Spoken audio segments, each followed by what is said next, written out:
자, 우리가 사도신경을 이미 배웠잖아요. 세례 교육에서 사도신경은 참 중요합니다. 왜 그럴까요? 세례와 사도신경이 왜 연관되어 있을까요? 그냥 자유롭게 이야기를 하세요. 신앙 고백. 신앙 고백이라는 것은 무슨 의미입니까? 내가 무엇을 믿는다라고 하는 것이 신앙 고백인데, 그 신앙 고백하고 사도신경은 무슨 관계죠?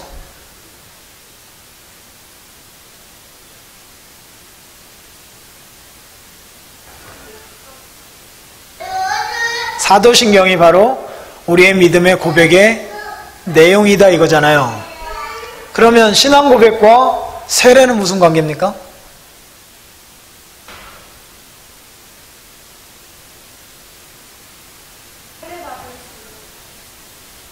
네.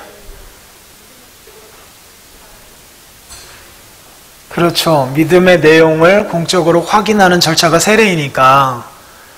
그러니까 그것을 믿는 사람들만 세례를 받을 수 있는 거고, 그리고 무엇을 믿어야 될지에 대하여서 우리에게 가르쳐주고 있는 바가 사도신경이니까 신앙고백이라고 하는 이 도구를 잘 말씀하셨어요. 그러면 사도신경이 우리에게 믿음의 내용에 대하여서 말한다라고 그랬잖아요. 그럼 사도신경의 내용이 뭡니까? 사도신경의 내용.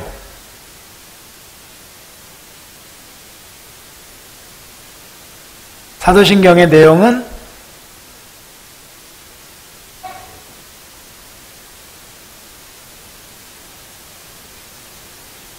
네. 그래서 잘 말씀해 주셨어요. 자, 사도신경의 내용을 우리들이 이미 살펴보았고 매 주일마다 신앙으로 고백하잖아요. 사도신경은 몇 개의 조항으로 되어 있습니까? 몇 개 조항? 12개 조항입니다. 그 중에 묶으면 몇 개 조항으로 묶입니까? 3개 조항으로 묶입니다. 3개 조항으로 묶여요? 3개 조항의 내용이 뭡니까? 3개 조항은 성부, 성자, 성령 하나님으로 묶이는 거예요.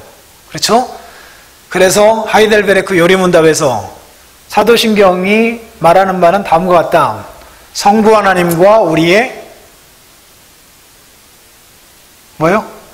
창조. 성자 하나님과 우리의 구속. 성령 하나님과 우리의 성화와 관련되어서 우리는 믿는다라고 하는 고백의 내용이라는 거예요. 성부 하나님과 우리의 창조, 성자 하나님과 우리의 구속, 성령 하나님과 우리의 성화입니다. 자, 그러면 사도신경의 내용에서 성부 하나님, 성자 하나님, 성령 하나님으로 묶이는 그 라인이 어디인가 한번 찾아볼까요? 자, 사도신경 한번 고백해 보겠습니다. 시작. 전능하신 아버지 하나님, 천지의 창조주를 나는 믿사오며. 여기까지가 성부 하나님과 우리의 창조에 대한 고백의 내용입니다. 그 다음, 그의 독생자 우리 주 예수 그리스도를 믿사오니 이는 성령으로 잉태되사 동정녀 마리아에게서 나셨으며 본디오 빌라도 치하에서 고난을 받으사 십자가에 못 박히셨고 죽으셨고 장사되셨고 음부에 내려가셨고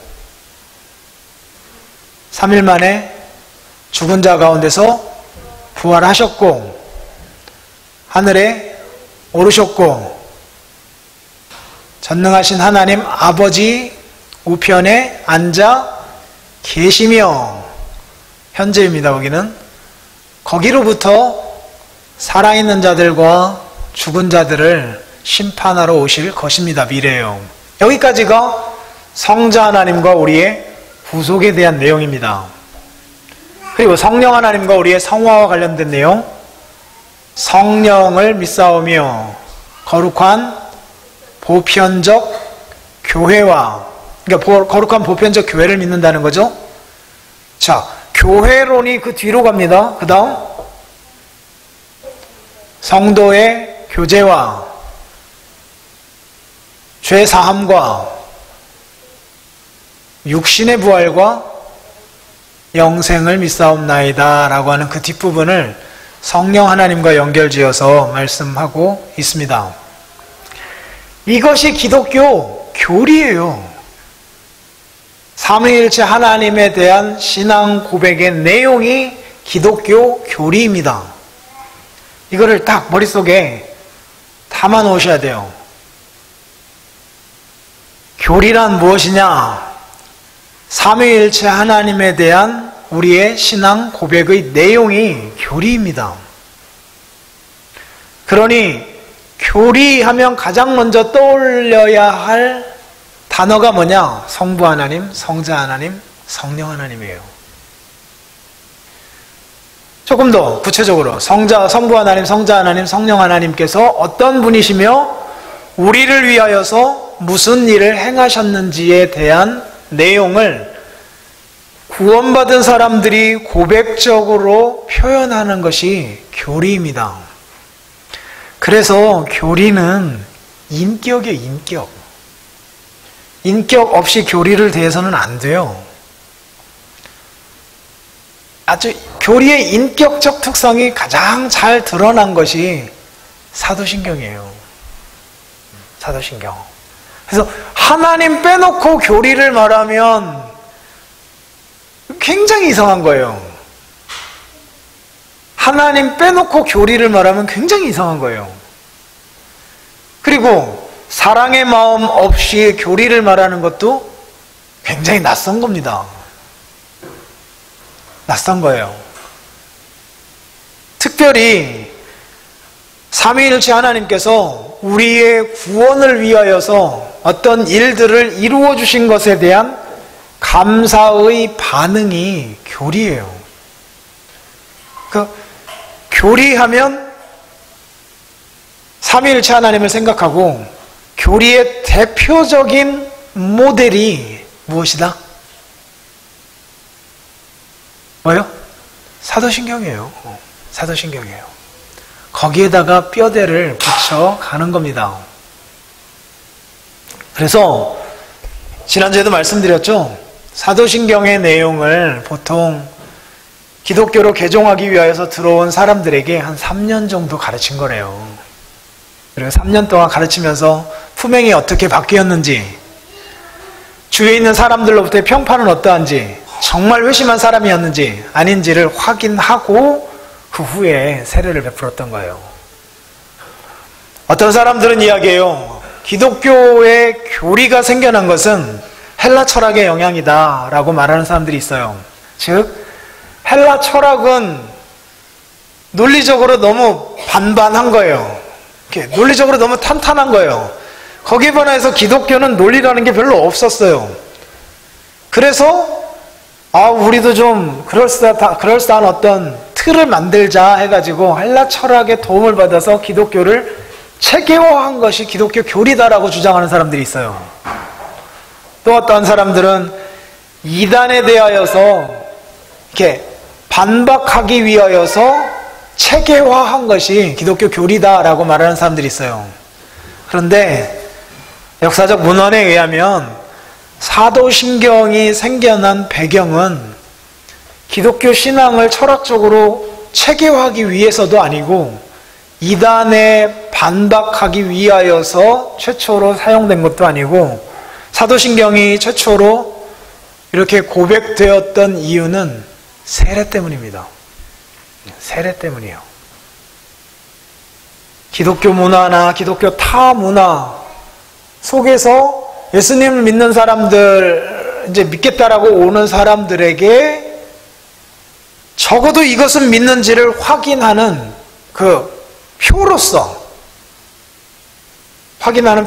아주 가장 압축적인 교리로서 이것만큼은 확인하고 세례를 줘야 한다라고 하는 그 압축된 내용이 바로 사도신경이에요. 성부, 성자, 성령 하나님을 믿는 신앙입니다.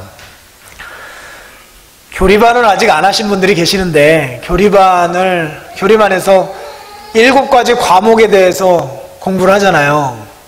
뭡니까? 교리반에서 가르치는 7가지 과목. 신론 전에 서론 이야기하죠. 서론, 그 다음에 신론, 인간론, 기독론, 구원론, 교회론, 종말론. 자, 다시 한번 해볼까요? 자, 시작. 서론, 서론은 서론이에요. 그 다음 신론, 인간론, 그 다음 기독론, 구원론, 교회론, 종말론. 이렇게 하면 돼요. 하나님이 성경을 주셨는데 성경 속에 성경이 가르치는 바는 하나님이다. 그래서 하나님이 천지를 창조하셨는데 그 중에 사람도 창조하셨다. 그런데 사람은 타락하였다. 그리고 타락한 사람들을 구원하시기 위해서 주께서 오셨다. 그리고 그 주님을 믿는 사람들만 구원을 받는데 그 구원은 성령 하나님께서 하신다. 여기인가요? 그리고 그렇게 성령 하나님으로 말미암아 그리스도를 믿는 사람들의 모임이 교회이다. 그 교회의 마지막 모습이 종말의 때에 이런 모습으로 나타난다. 이렇게. 성경, 하나님 창조죠. 거기 인간 창조, 그 다음에 타락한 인간을 위해서 오신 분, 예수님, 기독론. 예수께서 우리에게 주신 것, 구원받은 백성들의 모임, 교회의 마지막 모습, 종말. 이렇게 되어 있어요. 자, 이것을 삼위일체 하나님으로 한번 묶어보세요. 7가지를 3개로 구분해 보라고요. 어떻게 하면 될까요? 서론과 신론은 이제 하나로 묶여서 성부 하나님과 관련되어서 표현할 수 있고요. 그 다음에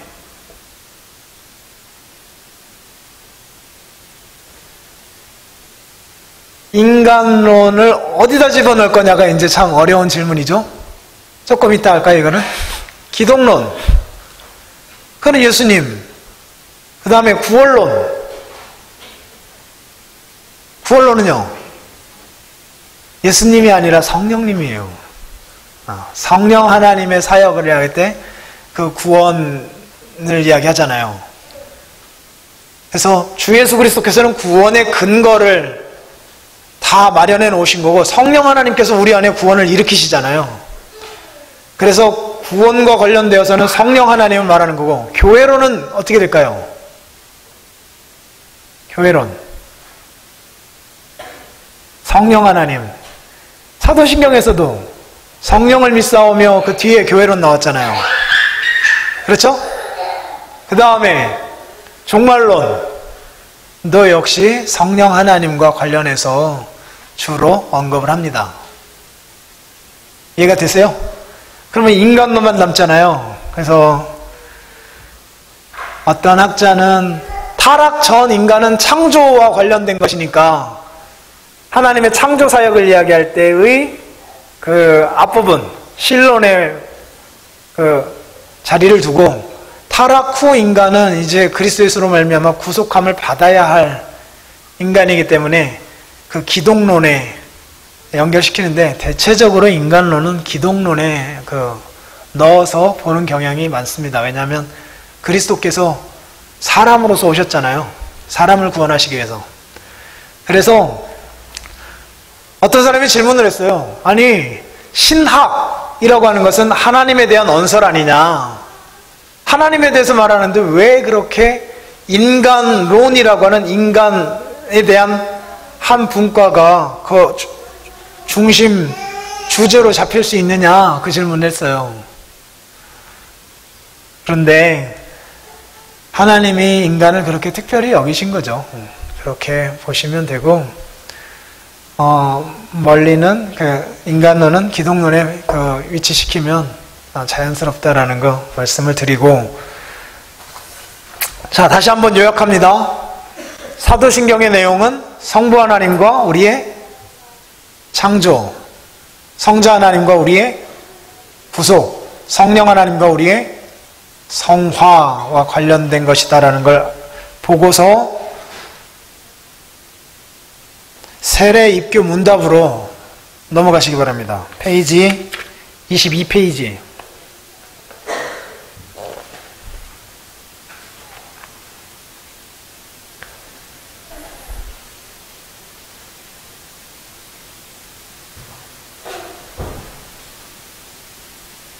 제가 묻고 여러분들이 답하는 겁니다. 세례받을 수 있는 자격은 무엇입니까?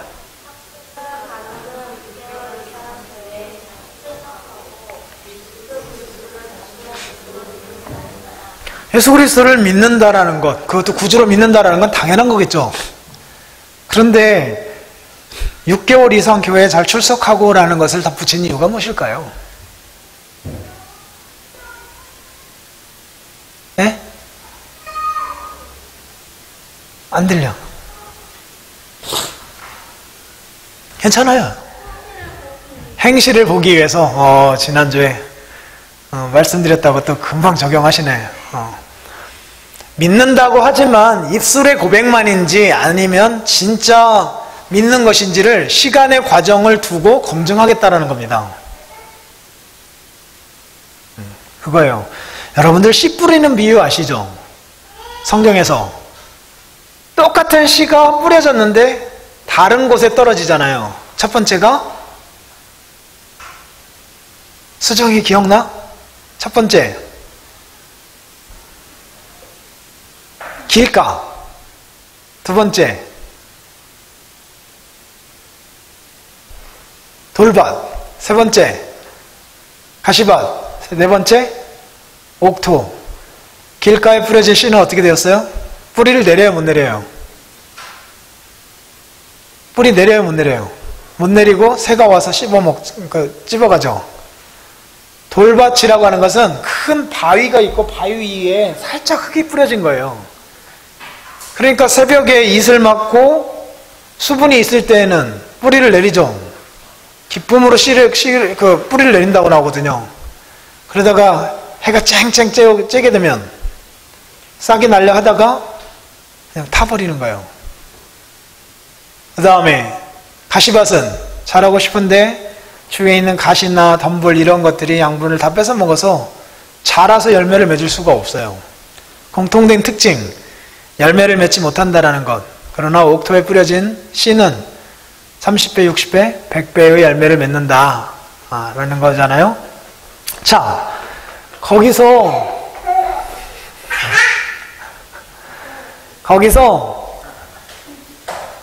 구원 얻는 신앙은 대체적으로 네 번째의 그 사람만 적용합니다. 구원 얻는 신앙. 이 마음밭이잖아요, 밭은. 그러니까 돌밭에 뿌려진 씨는 기쁨으로 그것을 받았다라고 표현하고 있어요. 기쁨으로 하나님의 말씀을 받은 거예요. 그런데 조금 뿌리를 내리려고 하다가 말라버려요. 죽어요. 그건 구원 얻는 신앙이 아니다라고 보거든요. 이생의 재리나 염려 이런 것들 때문에 가시덤불에 뿌려진 씨도 자라서 열매를 맺지 못해요. 이것도 구원 얻는 신앙이 아니라고 봅니다. 그러니까 잠깐 반짝하면서 나는 이제 깨달았다, 이제 믿었다, 이렇게 말만의 고백만으로는 충분한 확인이 되지 않기 때문에 이 확인할 수 있는 시간을 6개월이라는 시간을 둔 거예요. 자, 유아세례를 받을 수 있는 자는 누구입니까?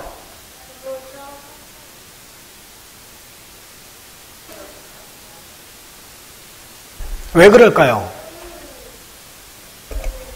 좀 왜 질문을 던지면서 답을 찾아가셔야 돼요. 왜?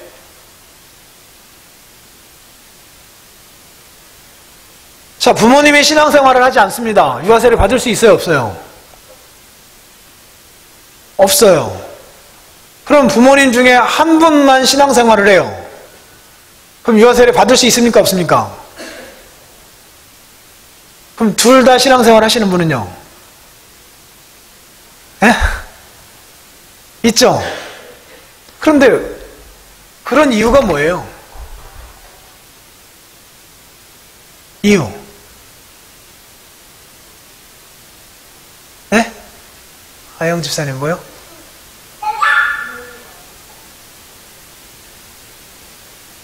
교육을 할 수 있으니까 이것은 그 후에 이제 교육을 할 수 있으니까 하나의 어떤 실용적인 이유가 됩니다. 그런데 더 근본적인 이유를 찾아야 돼요. 무엇일까요? 부모가 한편이라도 신앙생활을 한다는 것은 은혜 언약 안에 들어온 사람이다라고 하는 것이고, 하나님께서 그를 언약 백성으로 그 부모 중 한 사람이라도 삼으신 거잖아요. 그런데 그 언약 백성 된 자의 후손들과도 언약을 맺으셨거든요. 그렇잖아요.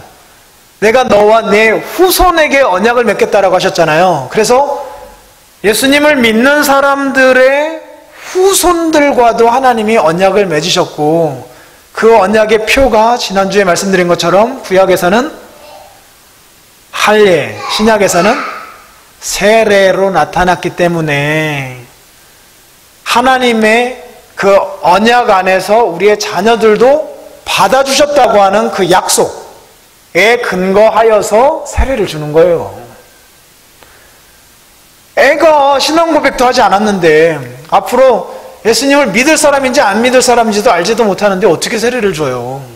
세례는 성부와 성자와 성령 이름 속으로 집어넣는 건데, 할 수 있는 거라고는 응애 하는 것밖에 없는데 어떻게 너는 하나님께 속한 자이다, 하나님의 이름 속으로 들어간 자이다, 하나님은 너의 아버지이시다 라고 말할 수 있냐고요. 이치적으로 보면은 잘 받아들여지기가 어렵잖아요. 그런데 하나님께서 너희와 너희 자녀들에게도 세례를 주라 말씀하셨고, 그렇게 세례를 주라고 말씀하시기 이전에 할례를 명하셨고, 할례 받은 자들은 지가 어떤 행동을 하든지 간에 상관없이 그 자녀들과도 언약을 맺으셨기 때문에 그 자녀들도 하나님의 언약 백성으로 이렇게 주께서 품어주신 거예요. 신약의 세례도 마찬가지입니다. 그래서 부모가 얼마나 신앙이 좋으냐 좋지 않느냐 이런 것 보고 유아세례 주는 거 아니에요. 그러면은 뭐 어떤 사람은 그 3번 하고 어떤 사람은 4번 하고 어떤 사람은 1번만 하고 뭐 이렇게 하게요? 세례 베풀 때? 그런 거 아니에요. 진짜 신앙 고백을 가지고 있으면 그 사람과 주께서 맺었던 언약 때문에 그 후손들에게까지도 언약을 주께서 맺으셔서 그들도 하나님의 백성으로 삼아주시겠다라고 하는 약속에 의지하여 세례를 주는 겁니다. 아시겠죠? 그래서 거기에 조건부 없잖아요. 예를 들면 부모 중 한 편이라도 세례를 받아 새벽 기도를 열심히 다니는 자의 자녀는 이렇게 세례를 줄 수 있다 이렇게 안 하잖아요. 아시겠죠? 그 다음에 만 2세라고 말하는 이유는 뭘까요?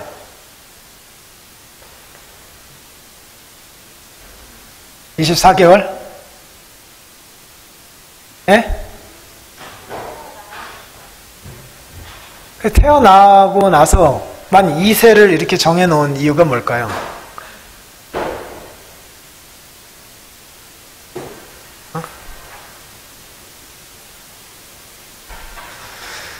역사적 문헌에 의하면 어떤 데는 만 2세, 뭐 카톨릭 관련된 문헌에서는 뭐 6세로 나타난 데도 있고요. 이게 이유가 뭐냐면 이미 자기 생각이 들어가서 자기가 이 하나님의 말씀에 반응할 수 있는 때가 되면 그거는 자기의 신앙 고백을 해야 되는 거잖아요.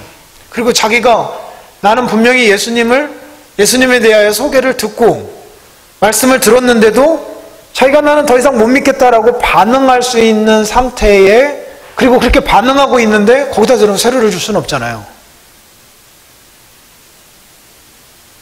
그렇잖아요? 그래서 명백하게 이렇게 하나님의 말씀에 대하여서 자신의 어떤 생각을 드러내어서 반응할 수 있기 전의 나이대를 한 24개월 정도로 둔 것 같아요. 이해가 되세요? 궁금한 거 없어요? 네. 네.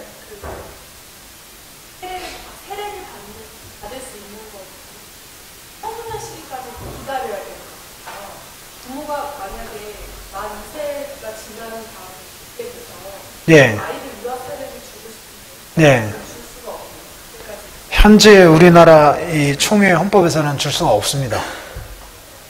그리고 만 14세 되었을 때에 세례받을 때까지 기다리는 거예요. 네. 만약에 6세로 되어 있는 때가 있다면 6살 때까지는 기다리겠죠. 그런데 제가 보기에는 6살이면요, 자기 생각 뚜렷하게 드러납니다. 그래서 만 2세 정도로 지금 잡은 것 같아요. 이거 성경에 나와 있는 것은 아니니까. 그렇지만 대체적으로 만 2세까지도 안 갔습니다. 구약에 난 지 8일 만에 할례를 주었던 것처럼 만 2세까지 가지 않고 태어나서 6개월, 1년 안에 대부분 세례를 받았던 거죠. 그리고 1년에 세례받는 시간이 딱 정해져 있진 않아요. 언제든지 세례받을 필요가 있으면 그때그때 세례를 줄 수 있습니다. 고대에는 그렇게 해왔고요. 그러니까 만 2세까지 가진 않습니다.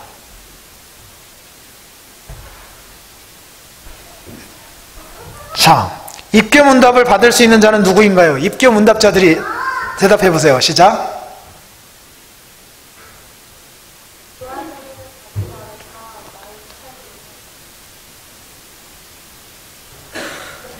자, 입교라는 게 뭡니까? 교회의 성찬 회원으로 들어오는 거예요. 교회의 성찬 회원으로 들어오는 겁니다. 성찬 회원이 공동의회 회원인 거예요. 그러면 이런 질문 안 드세요? 그러면 얘네들이 이제 세례를 받잖아요. 세례 받고 나면 그 교회의 회원입니까? 아닙니까? 언약 백성의 회원입니까? 아닙니까? 언약 백성의 회원 맞아요. 그러니까 투표할 때 한 표 행사할 수 있습니까? 없습니까? 있어요? 누가 써 그럼 제 대신 제가 동그라미를 펜 주고 갔다가 찍으라 그래요?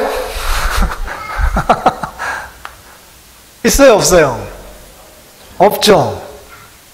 그러면 언제 제가 세례를 받고 공동의회 때 투표에 들어와서 표를 행사할 수가 있어요? 입교 후에. 입교 후에. 그렇죠? 그럼 왜 만 14세일까요? 고은이 몇 살이지? 맞네. 수정이도? 지났어 지금. 왜 만 14세일까요?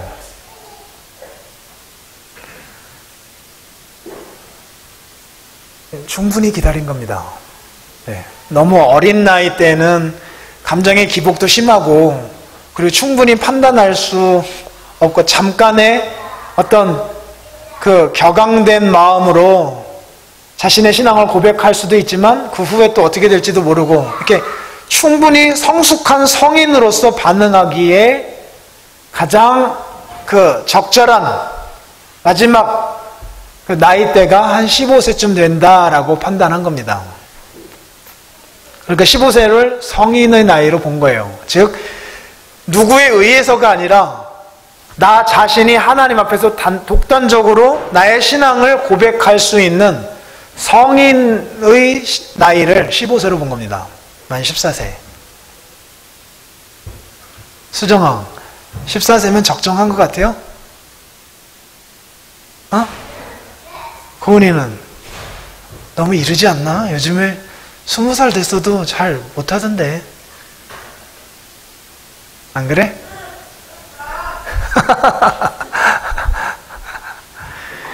그래서 14세로 본 겁니다. 그러니까 유아 세례를 한 살 때 주었으면 한 14년, 5년 동안 부지런히 가르쳐서 그 아이가 자기의 이 생각으로 주 예수 그리스도를 자신의 입술로 고백하게끔 해야 되고요. 그 고백이 있는 날이 입교의 날이에요. 그날 온 교회 성도들은 그를 성찬 회원으로 받아줍니다. 그리고 성찬 회원으로 들어온 사람들은 공동의회 회원이에요. 이제 성인이에요. 그러면 성인입니다. 기독교 신앙 안에서는 성인으로 보는 거예요. 그렇게 판단할 수 있도록 한 14, 5년 동안 부지런히 가르쳐야 돼요. 그리고 그것에 대해서 여기 떨어져, 여기.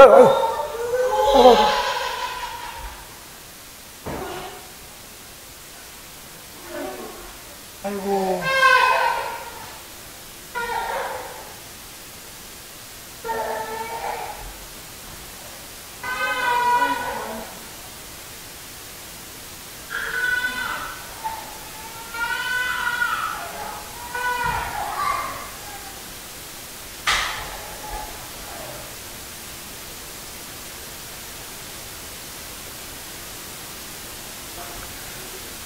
애기 보는 사람들이 어디 갔지? 에이.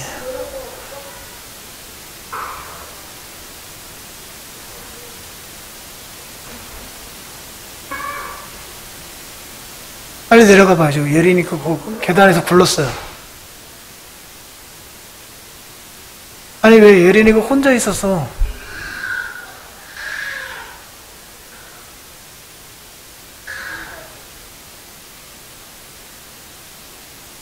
참.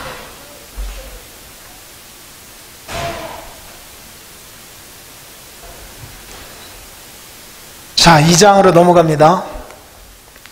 우리는 하나님을 어떻게 알 수 있습니까?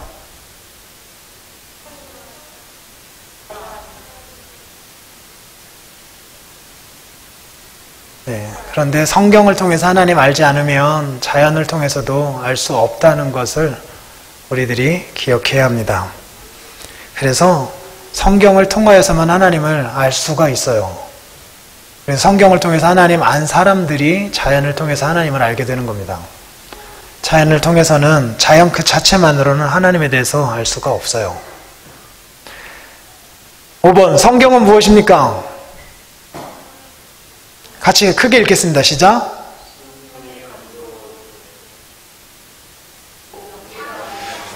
하나님의 말씀, 즉 성경을 하나님의 말씀으로 믿지 아니하면은 그러면은 세례는 받을 수가 없어요.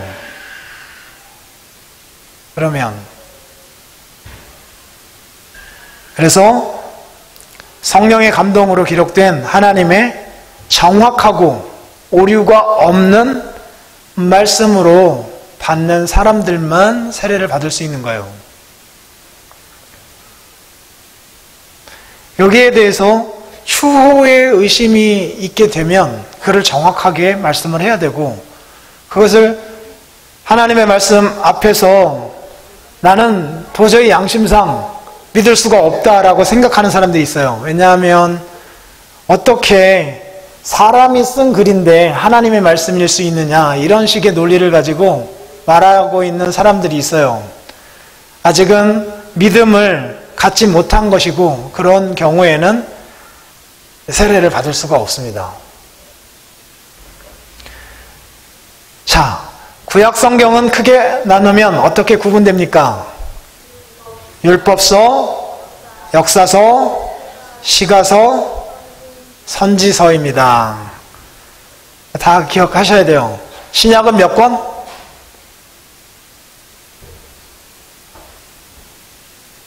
구약은?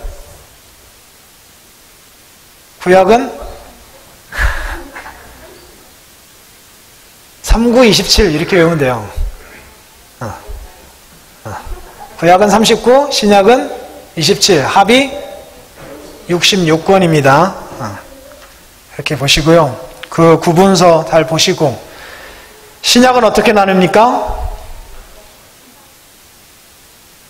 복음서, 역사서, 서신서,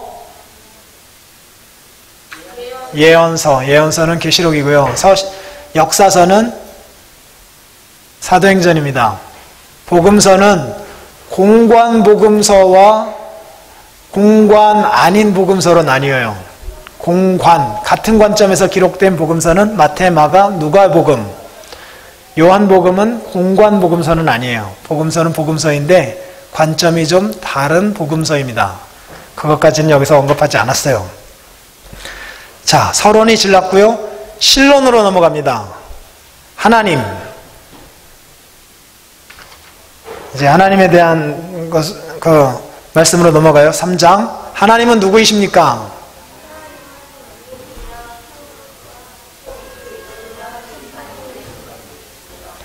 하나님은 영이시다 라고 하는 표현에서 신령과 진정으로 성령과 진리 안에서 예배해야 된다라고 하는 그 본문에서 이 말씀을 하셨어요.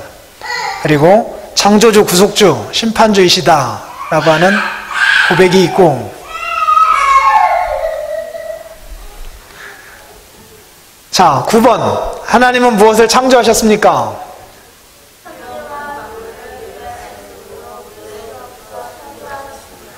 모든 것을 무엇으로? 말씀으로. 어떻게? 무로부터. 네, 이렇게. 무로부터. 모든 것을 말씀을 도구로 무로부터 창조하셨다. 아무것도 없는 중에서 창조하셨다라는 말이에요. 그리고 있는 걸 가지고 만드신 것이 아니라는 표현입니다. 자, 10번. 하나님은 사람을 지으신 후 무엇을 명하셨습니까? 네, 사람에게 하나님께서 이 일들을 하라고 말씀하셨어요. 11번. 하나님은 만물을 어떻게 다스리십니까?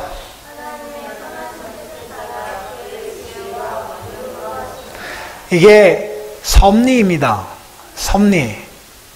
창조하신 것을 마치 손으로 다스리시듯이 보존하고 통치하시는 것이 섭리예요. 거기서 통치만 나왔잖아요. 그런데 통치할 때 어떻게 하시느냐? 하나님의 선하신 뜻을 따라서 하나님의 지혜로 그리고 하나님의 능력으로 이 모든 일들을 이루어 가신다라고 하는 표현입니다. 11번이고요. 그래서 하나하나 지금 해설을 해야 되는데 시간이 없어요. 이거는 이미 사도신경 그 설교를 했잖아요. 제가 사도신경 설교를 시간 되는 대로 꾸준히 들어보세요. 그러면 다 해설이 되어 있어요. 12번. 하나님은 창세 전에 무엇을 예정하셨습니까? 우리의 선택, 우리의 구원의 선택. 하나님이 언제 택하셨대요? 언제 하셨대요? 창세 전에 하셨답니다. 이제 예정과 관련된 것이죠. 하나님만이 가지시는 특성 6가지.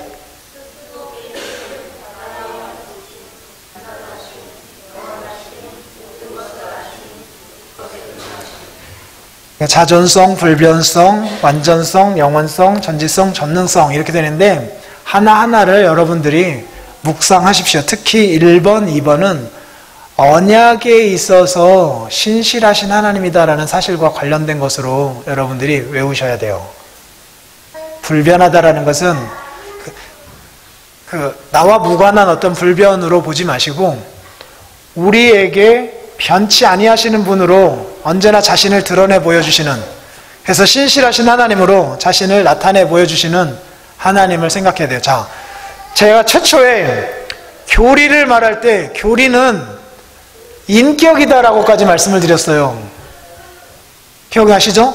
오늘 서두에 삼위일체 하나님의 인격에 대하여 우리가 고백하는 거예요. 그러니까 우리의 인격으로 고백해야 해요. 그러니까 이걸 하나의 지식으로만 습득해서는 의미가 없고, 그것이 인격인 나에게서 이렇게 그 감동으로 작용이 돼야 돼요. 그렇게 하면서 하나하나의 의미를 묵상해 보시기 바랍니다. 하나님의 도덕적 성품 무엇입니까?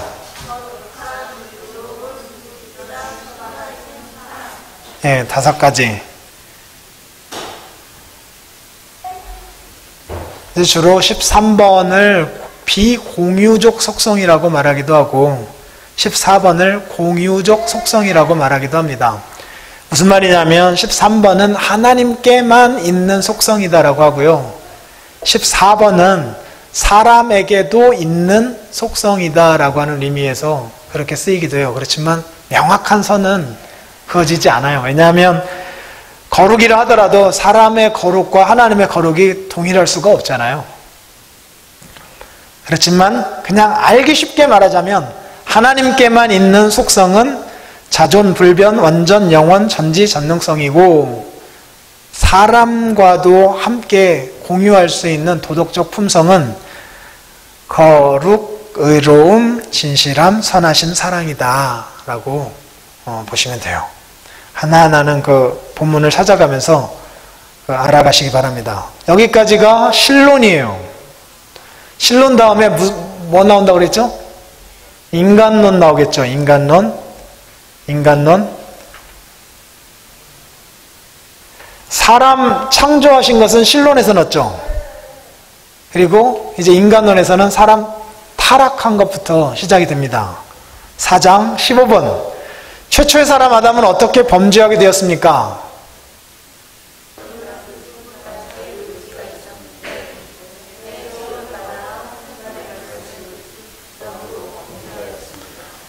자유의지가 있었어요, 없었어요?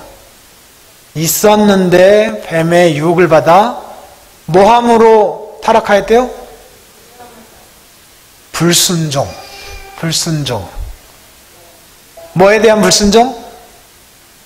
하나님의 말씀에 대한 불순종이 죄를 낳은 겁니다. 죄란 뭐냐? 하나님의 말씀에 불순종하는 거예요. 불순종하는 거. 그게 죄입니다. 16번. 아담의 범죄 이후 죄 없는 자가 얼마나 있습니까? 죄 없는 사람 있어요, 없어요? 애 키워보면 다 잘 알죠. 17번. 범죄하여 타락한 인류는 어떤 상태에 이르게 되었습니까?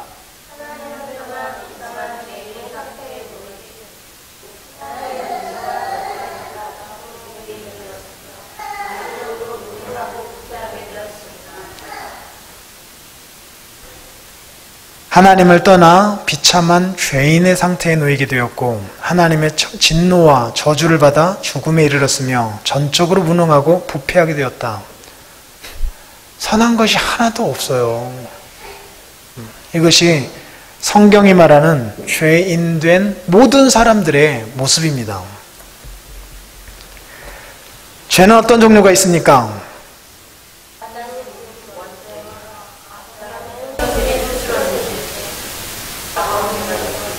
원죄와 자범죄가 있습니다. 원죄는 아담의 죄, 자범죄는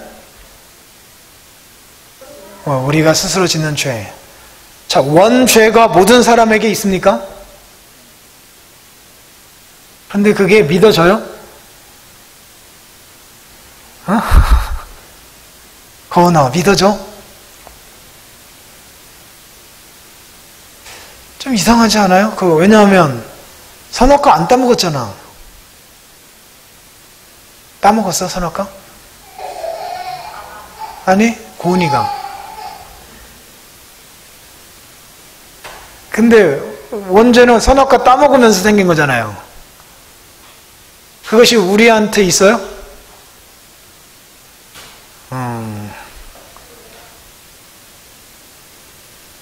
선악과를 따먹은 그 죄가, 아담이 선악과를 따먹었을 때 아담 홀로 먹은 것이 아닙니다. 왜냐하면 아담은 모든 인류의 대표였어요. 대표. 그래서 가장 쉽게는 대통령이 뭐 다른 나라와 FTA 서약을 하면 서명을 하잖아요. 그럼 우리 거기 서명 안 하잖아요.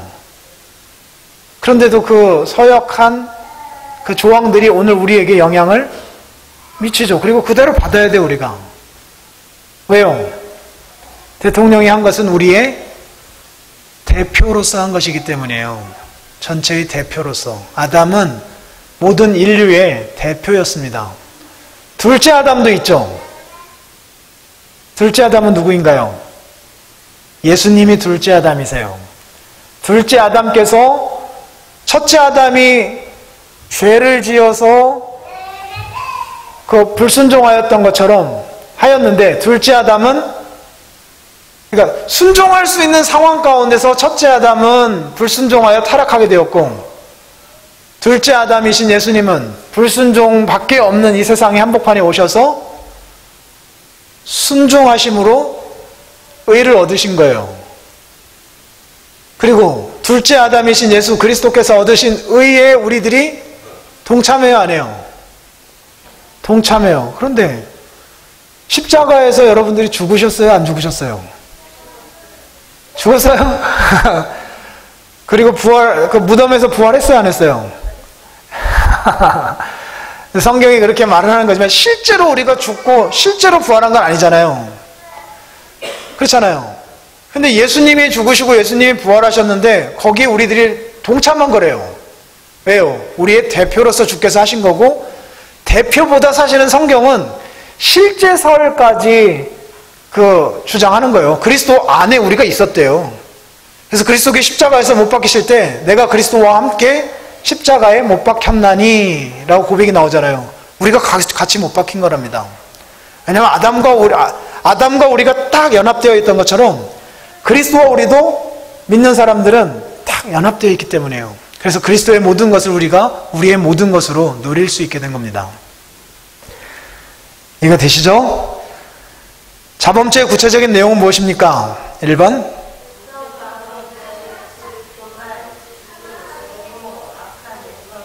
(2번)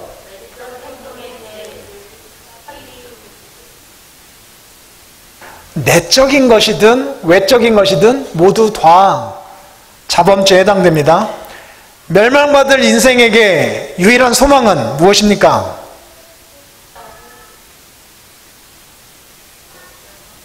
회개하고 믿는 것이래요. 누구를 믿는 것? 예수님을 믿는 것. 자, 조금만 더 나갑니다. 5장까지만 나갑니다. 예수님은 어떻게 잉태되셨습니까? 사도신경에 나온 거 이미 가르쳐 드렸습니다. 예수 그리스도의 두 성품은 무엇입니까?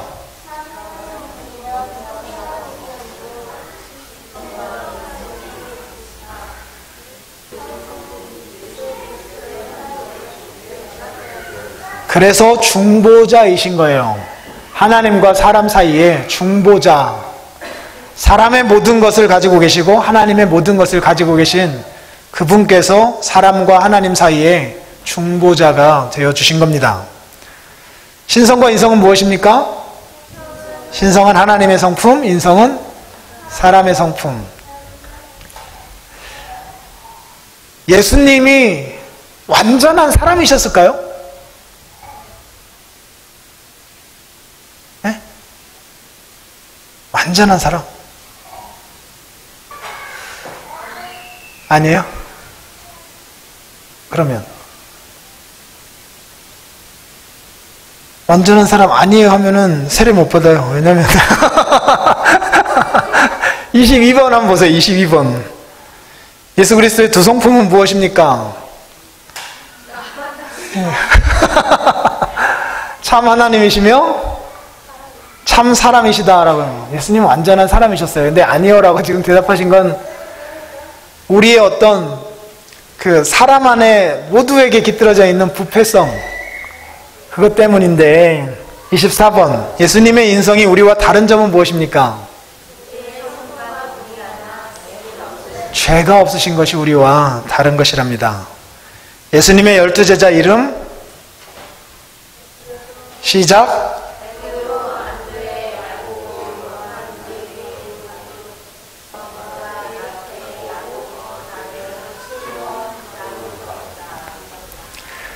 예수님의 세 가지 직분 이미 여러분들에게 상세히 설교해 드렸습니다. 뭐요?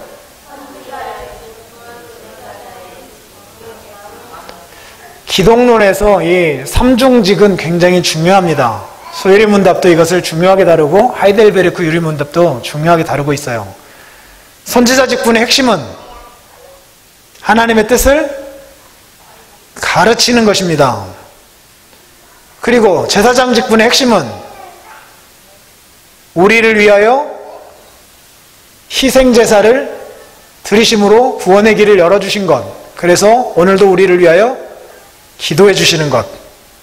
그 다음에 왕 직분의 핵심은, 왕은 뭐 하는 사람이에요? 통치죠, 통치. 그리고 악한 세력으로부터는 우리를 보호해 주시는 것, 원수를 이기시는 것. 선지자는 가르침, 제사장은 중보, 희생제사의 중보, 왕은 다스림과 관련된 것이다. 낮아지신 신분, 처음에 성육신, 그 다음에 태어나서 율법에 복종하심, 또 고난받으심, 십자가에 매달려 죽으심, 장사 지냄 받으심, 음부에 내려가심까지가 사실 들어가야 되는데 이제 그거는 빠졌어요. 이것이 내려가신 신분이고, 높아지신 신분은요, 부활, 승천, 보좌 우편에 앉으심, 심판주로 다시 오심. 이것이 높아진 신분에서 하시는 거고, 주께서 현재 하시는 일은 뭔가요? 하나님 우편에서 다스리심. 앞으로 하실 일은요, 심판주로 오심. 지상사역을 기록한 책은 뭐예요? 예수님의 지상사역을 기록한 책? 사복음서. 예수님은 어떻게 구원을 완성하셨는가? 동일합니다. 성육신 하시고 3년 동안 천국복음을 가르치시고 율법에 순종하시고 우리의 죄 때문에 십자가에서 죽으시고 3일 만에 죽은 자 가운데서 부활하시고 50일 만에 하늘에 오르시고 보좌 우편에 앉아 계셔서 오늘도 통치하고 계시고 장차 심판주로 오실 것이다 라고 하는 것입니다. 그런데 어떻게 완성하셨느냐 했으니까 승천까지만 여기서 언급을 한 거예요. 구원받은 성도들은 어떻게 살아야 합니까? 다 같이 읽겠습니다. 시작.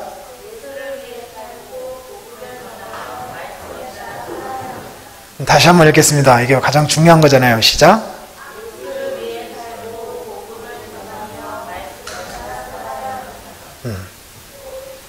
그렇게 살아야 된대요. 질문.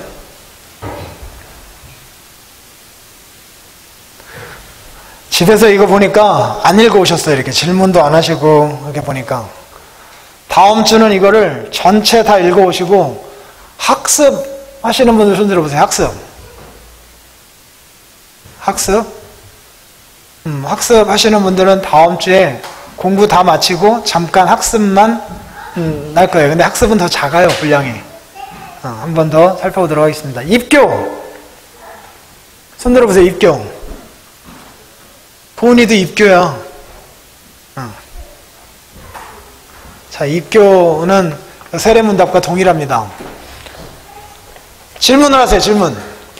저기 질문하기 전에 차례를 한번 보세요. 차례. 세례 입교 문답 차례. 거기서 옆에다가 한번 써보세요. 1장부터 11장까지 있잖아요. 거기다가 서론, 신론, 인간론, 기독론, 구원론, 교회론, 종말론을 해당되는 데를 한번 써보세요. 1장. 1장 뭐예요? 1장. 1장은 뭐겠어요? 서론이겠죠. 2장. 뭘까요? 2장 옆에다가 쓰시라고요. 2장? 신론이에요. 성경인데. 서론. 서론. 3장. 하나님의 사역과 속성. 신론. 4장. 사탄의 시험과 인간의 범죄. 인간론. 5장. 예수님의 사역과 구원의 완성. 뭐예요? 예, 기독론이죠. 구원론도 관계되지만 일단은 기독론.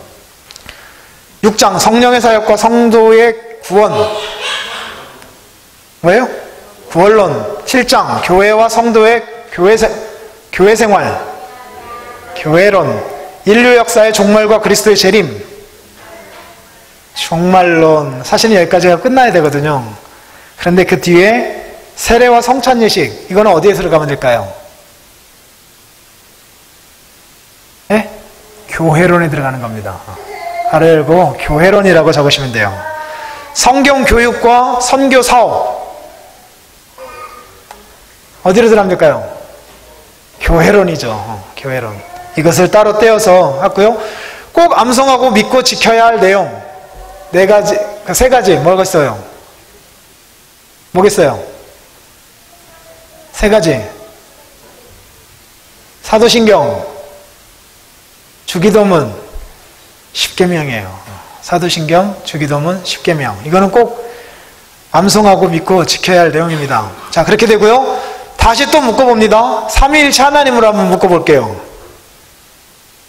삼위일체 하나님으로. 자, 성부 하나님 1장부터 3장까지가 되겠죠. 성자 하나님 4장부터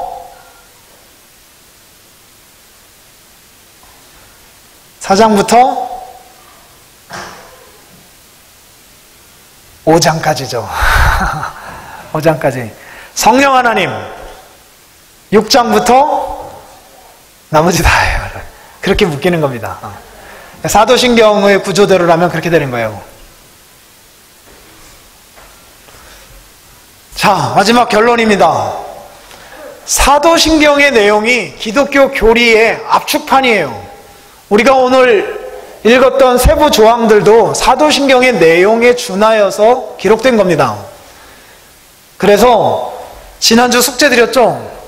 사도신경의 해설 부분을 여러분들이 읽고 묵상하고 오셔야 돼요. 다음 주 숙제는 뭐냐면 이거 나머지 다 읽고 묵상하고 궁금한 거 있으면 적어놓고 질문하시고요. 특별히 사도신경과 세례와 성찬 파트를 하이델베르크 요리문답에서 읽고 묵상하고 궁금하신 거 있으면 적어놓고 말씀하시면 돼요. 이제 다음 주가 마지막 공부입니다. 그러니까 그것을 다 묵상하시고 공부하시고 그 마지막 다음 주 그 다음 주에는 이제 문답을 할 거예요. 제가 이렇게 물을 겁니다. 그러면 이것에 대해서 잘 암송하셨다가 대답하시면 되고요. 사도신경의 해설 부분도 물을 거예요. 예를 들면 그리스도의 십자가의 제사와 죽으심에서 우리가 받는 또 다른 유익은 무엇입니까? 라는 질문에 대하여서 다 외울 수는 없겠죠. 하지만 그 대략적인 의미를 여러분들이 입으로 고백할 수 있어야 합니다. 그렇게 하시기 바라요. 질문. 이렇게 질문이 없나? 네. 여기에 나와 있어요. 여기에 있는 거 나올 거예요. 다 읽어보시면 거기에 다 나와요.